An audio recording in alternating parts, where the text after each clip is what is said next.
Bonjour à tous et bienvenue sur ma chaîne YouTube Devenir Maman, un rêve. Aujourd'hui, on se retrouve pour une nouvelle vidéo où je tiens à partager un petit peu toutes les questions-réponses que j'ai pu avoir sur mon compte Instagram ou bien sur ma chaîne YouTube. Voilà, je tiens à en refaire une tout simplement parce qu'il y a certaines questions où je n'ai peut-être pas précisé sur mes autres vidéos et je pense qu'il est très important pour vous d'en connaître les réponses clairement et voilà, accessible à tous. Premièrement, je voulais aussi vous souhaiter une très belle et heureuse année 2021. J'espère que vous aurez tous la chance d'avoir un beau positif si vous êtes dans ce parcours ou pas, hein, tout simplement. Parce que devenir maman est vraiment un rêve, c'est vraiment magique et c'est vraiment magnifique. J'espère que vous connaîtrez cette joie, ce bonheur et cet amour en fait que peut vous apporter en fait votre enfant ou vos enfants. Voilà, en tout cas, je croise les doigts pour vous. Je vous envoie plein de belles étoiles pour que vous puissiez en fait connaître ce bonheur. Donc, je reviens donc à ces questions-réponses. Ne soyez pas surpris si je regarde un petit peu mon petit bouquin en fait. J'ai recopié un petit peu toutes les questions que vous m'avez pu me poser. Et voilà, je tiens à y répondre. Donc, tout d'abord, la première question, c'est quel âge en fait j'avais quand j'ai commencé le parcours de la FIV. Donc j'ai commencé en 2014, donc j'avais 24 ans. Et en fait, la FIV qui a fonctionné, j'avais 27 ans, exactement. Voilà. Quelle a été la durée du parcours pour avoir des jumelles et Malo? Donc en fait, pour les filles, j'ai mis 4 FIV. La quatrième a fonctionné. Et pour mon Malo, mon petit garçon, elle a marché du premier coup. Voilà. En fait, entre deux pour Malo, j'ai eu un transfert. Enfin, un transfert, non. J'ai pas eu de transfert. J'ai eu un traitement qui, en fait, n'a pas abouti. Mon utérus n'était pas du tout prêt. Il fallait double feuillet, enfin triple feuillet, enfin tout ça, et il n'était pas prêt du tout. Donc, j'ai relancé un traitement même pas un mois après. Et là, j'ai eu un transfert. Et Malo, en fait, a fonctionné dès ce transfert-là. Donc, on va dire le premier transfert pour Malo a été réussi. Par contre, pour les filles, j'ai eu 3 transferts négatifs et 1 positif, donc pour les jumelles. Voilà. Ensuite, combien d'embryons j'ai eu pour avoir mes jumelles? Donc, en fait, à chaque fois que je faisais un transfert, au départ, j'en mettais que 1. Tout simplement parce qu'en fait, j'avais un petit peu des gènes, si je peux dire ça comme ça, pour avoir des jumeaux. Mon mari est jumeau et ma mère est jumelle. Ma mère, en fait, on n'a jamais connu sa jumelle parce que ma grand-mère a perdu sa sœur, entre guillemets, pendant la grossesse. Et mon mari, on n'a jamais non plus connu son jumeau, tout simplement parce que sa maman a perdu son frère jumeau pendant l'accouchement. Donc, en fait, voilà. En fait, ils vivent comme des enfants seuls, mais ils ont, on va dire, été fabriqués avec un jumeau chacun.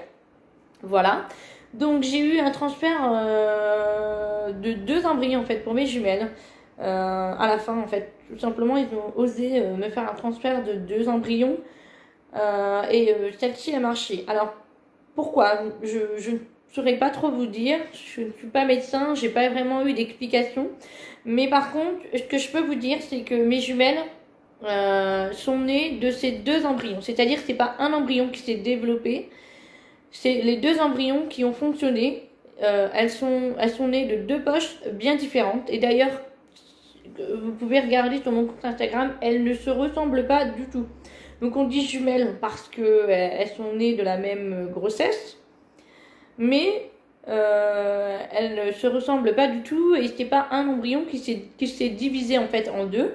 Ce sont bien 2 embryons qui ont fonctionné séparément. Voilà. Alors pour Malo, j'ai eu un transfert de 1 embryon et le seul embryon a bien fonctionné.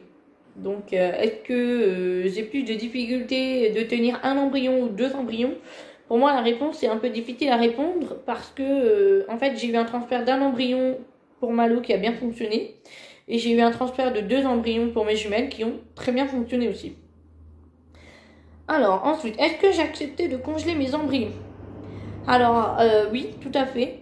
Parce qu'à chaque fois que j'ai eu mes transferts frais, ça n'a pas fonctionné pour moi. Mes 3 enfants sont nés d'embryons congelés. Alors, il faut savoir quand même que pour les filles, comme pour Malo, en fait, c'est de la même tournée. J'en ai pas refait entre deux de ponction. Et il faut savoir aussi qu'ils ont été congelés à 5 jours de vie. Donc voilà, je tiens à préciser parce que sur les autres transferts que j'ai eu en congelé, ils n'avaient pas du tout 5 jours de vie. Et voilà, sur cette tournée-là, ils avaient préféré voir un petit peu, enfin pousser un petit peu le développement de 5 jours de vie pour se rendre compte s'ils étaient vraiment fiables ou pas. Donc voilà. Donc pour rappel, Malo et mes jumelles sont de la même tournée. Je n'ai pas refait de ponction d'ovocytes entre deux. Alors, quel hôpital? J'ai fait toutes mes procédures de FIV et toutes mes réussites. Je tiens à préciser que c'est le CHU de Caen. Voilà, je suis de la Normandie et voilà, j'ai commencé au CHU de Caen et pour l'instant, je suis toujours au CHU de Caen. Il n'y a aucun problème au CHU de Caen. Effectivement, il y a certaines personnes, s'ils essayent et que ça ne fonctionne pas, au bout d'un moment, ils arrêtent. Peut-être aussi parce qu'il y a plusieurs causes, soit l'obésité, soit votre âge, soit votre taux d'hormones, enfin il y a plein de choses qui peuvent être prises en compte, donc c'est pour ça que c'est très intéressant en fait d'en savoir la raison de pourquoi s'il continue pas et de retirer votre dossier et d'essayer dans un autre hôpital. Et voilà, il n'y a pas de raison. C'est pas parce qu'un hôpital vous refuse qu'à d'autres, ça ne peut pas fonctionner. Est-ce que c'est bien de faire un transfert avec une vessie trop pleine? Alors effectivement, on nous demande en fait de boire de l'eau en fait avant les transferts. Et on entend mon Malo qui fait tchou-tchoum. Il est un petit peu enrhumé en ces temps-ci. Donc pardon, je reprends. Et donc, alors effectivement, on nous demande en fait de boire pas mal d'eau en fait avant les transferts d'embryons. Donc moi première, je bois facilement, on va dire la moitié, voire 3/4 d'une bouteille d'eau, d'1,5 litre. Et je vous cache pas que j'arrive pas en fait à retenir facilement en fait ma vessie. Donc avant de faire le transfert, je vais toujours faire un tour aux toilettes et j'essaye. Je sais que c'est pas facile, mais j'essaye de ne pas vider complètement ma vessie en fait. Parce qu'en fait, le fait d'avoir une vessie pleine, en fait, ça permet d'avoir une meilleure facilité en fait d'accéder en fait à votre utérus. Et c'est pour ça en fait qu'on nous demande de boire en fait. Personnellement, j'arrive à couper en fait, à me dire top, faut pas que je la vide complètement. Je sais, c'est pas facile. Mais en fait, si on y va et qu'on a une vessie trop pleine et en fait on se sent pas très à l'aise et on a envie aussi aussitôt d'aller aux toilettes après le transfert. Alors, ça m'est arrivé aussi de me couper en fait ma vessie avant de faire le transfert et de faire le transfert. J'attends à peu près un quart d'heure, 20 minutes. J'essaye de descendre au plus lentement possible sur la table. Et puis en fait, ça m'est arrivé aussi des fois d'aller aux toilettes après. Mais c'est vrai que pour les transferts de Malo, j'y suis pas allée. Et c'est vrai que pour le transfert des filles, j'y suis pas allée non plus après les transferts. Alors, est-ce que ça m'a apporté chance? Je ne sais pas. Mais par contre, à chaque fois, j'y vais toujours avant en fait le transfert. C'est vrai que celles qui n'ont pas fonctionné, c'est vrai que j'y suis allée après le transfert. Maintenant, ça veut peut-être rien dire du tout. C'est ma propre expérience. Mais c'est vrai qu'à chaque fois où j'ai eu de la réussite, c'est vrai que je ne suis pas allée après le transfert. Alors, ensuite, quels étaient en fait mes traitements? Alors, mes traitements ont été donc l'acide folique, comme pour tout le monde. D'ailleurs, si vous pouvez commencer bien avant de commencer l'étape, si je peux dire ça comme ça, de transfert, ce serait super. Ensuite, j'ai eu beaucoup Provamest. Alors, Provamest a été pas vraiment une réussite pour moi. À chaque fois, j'avais beaucoup d'échecs. En fait, mon utérus n'était jamais très prêt, en fait. J'avais pas double feuillet, il était très lent à se préparer. Donc à la fin, en fait, ils abandonnaient un petit peu pour moi le Provamès. À la place, ils ont remplacé ce qu'on appelle le Gonal, qui pour moi, en fait, à chaque fois, a été une très grande réussite. Pourquoi je vous dis ça? Tout simplement parce que les filles, elles sont issues donc d'un transfert aussi congelé, mais au moment de ma ponction d'ovocytes, a été réussi grâce au Gonal. Avec le Gonal, j'avais eu plus de, on va dire, de meilleure qualité et plus d'ovocytes. Ensuite, pour relancer entre guillemets le transfert congelé en fait des filles, j'ai eu encore une fois le Gonal. Parce que entre deux, j'ai eu le Provamès. Et le Provamès, en fait, encore une fois, ne me réussissait pas en fait. Ne mettait pas mon corps préparé en fait. Quant à Malo, comme je vous ai expliqué tout à l'heure, j'ai fait un traitement juste avant de relancer un nouveau traitement. Et le premier traitement, en fait, était que Provamès. Et encore une fois, ce n'était pas une réussite pour moi. Après, ce n'est encore que mon expérience. Mais c'est vrai que pour moi, ça ne fonctionne pas vraiment bien. Et donc, la deuxième fois que j'ai relancé mon nouveau traitement pour Malo, où là, j'ai eu mon transfert qui a fonctionné. Là, on a passé directement au Gonal. Et là, le Gonal, encore une fois, pour moi, a été une réussite. En fait, je sais pas. J'ai fait comme une action pour moi, un petit coup de boost, en fait. Un petit coup. Et là, j'ai même pas besoin d'attendre pour avoir le transfert, quoi. Il fonctionne vraiment bien pour moi.